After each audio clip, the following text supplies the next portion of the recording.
राधे राधे। जय श्री कृष्णा। आप सभी को वट सावित्री व्रत की हार्दिक शुभकामनाएं। हम आपको वट सावित्री व्रत की कथा सुना रहे हैं। भद्र देश के एक राजा थे जिनका नाम अश्वपति था। भद्र देश के राजा अश्वपति के कोई संतान नहीं थी। उन्होंने संतान की प्राप्ति के लिए मंत्रोच्चारण के साथ प्रतिदिन 1,00,000 आहुतियाँ दी। 18 वर्षों तक यह क्रम जारी रहा। इसके बाद सावित्री देवी ने प्रकट होकर वर दिया कि राजन, तुझे एक तेजस्वी कन्या पैदा होगी। सावित्री देवी की कृपा से जन्म लेने के कारण कन्या का नाम सावित्री रखा गया। सावित्री बड़ी होकर बेहद रूपमान हुई। योग्य वर न मिलने की वजह से सावित्री के पिता दुखी थे।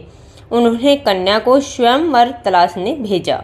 सावित्री तपोवन में भटकने लगी। वहाँ शाल्व देश के राजा झुमसेन रहते थे। उन्होंने उनका राज्य किसी ने छीन लिया था। उनके पुत्र सत्यवान को देखकर सावित्री ने पति के रूप में उनका वरण किया। ऋषि राज नारद को जब यह बात पता चली तो वह राजा अश्वपति के पास पहुँचे और कहा कि हे राजन, यह क्या कर रहे हैं आप? सत्यवान गुणवान है, धर्मात्मा है और बलवान भी है, पर उसकी आयु बहुत छोटी है। वह अल्प आयु है। 1 वर्ष के बाद ही उसकी मृत्यु हो जाएगी। ऋषि राज नारद की बात सुनकर राजा अश्वपति घोर चिंता में डूब गए।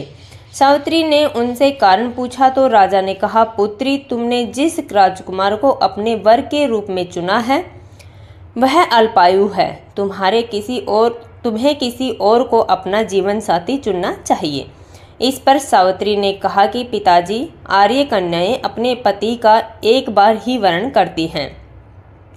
राजा एक बार ही आज्ञा देता है और पंडित एक बार ही प्रतिज्ञा करते हैं और कन्यादान भी एक बार ही किया जाता है। सावित्री हट करने लगी और बोली, मैं सत्यवान से ही विवाह करूंगी। राजा अश्वपति ने सावित्री का विवाह सत्यवान से कर दिया। सावित्री अपने ससुराल पहुंचते ही सास ससुर की सेवा करने लगी। समय बीतता चला गया। नारद मुनि ने सावित्री को पहले ही सत्यवान की मृत्यु के लिए दिन के बारे में बता दिया था। वह जिस दिन जैसे जैसे करीब आने लगा, सावित्री अधीर होने लगी। उन्होंने 3 दिन पहले से ही उपवास शुरू कर दिया। नारद मुनि द्वारा कथित निश्चित तिथि पर पितरों का पूजन किया। हर दिन की तरह सत्यवान उस दिन भी लकड़ी काटने जंगल में चले गए और साथ में सावित्री भी चली गई। जंगल में पहुंचकर सत्यवान लकड़ी काटने के लिए एक पेड़ पर चढ़ गए। तभी उसके सिर में तेज दर्द होने लगा।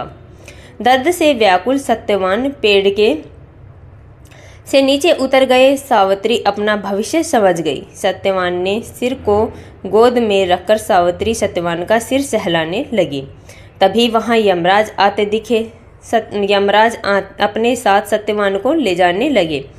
सावित्री भी उनके पीछे पीछे चल पड़ी। यमराज ने सावित्री को समझाने की कोशिश की कि यही विधि का विधान है, लेकिन सावित्री नहीं मानी। सावित्री की निष्ठा और पति परायणता को देखकर यमराज ने सावित्री से कहा, हे देवी, तुम धन हो, तुम मुझसे कोई वरदान मांगो। सावित्री ने कहा कि मेरे सास ससुर वनवासी और अंधे हैं, उन्हें आप दिव्य ज्योति प्रदान करें। यमराज ने कहा, ऐसा ही होगा, जाओ, अब लौट जाओ। लेकिन सावित्री अपने पति सत्यवान के पीछे पीछे चलती रही। यमराज ने कहा, देवी, तुम वापस जाओ। सावित्री ने कहा, भगवान, मुझे अपने पति के पीछे पीछे चलने में कोई परेशानी नहीं है। पति के पीछे चलना मेरा कर्तव्य है।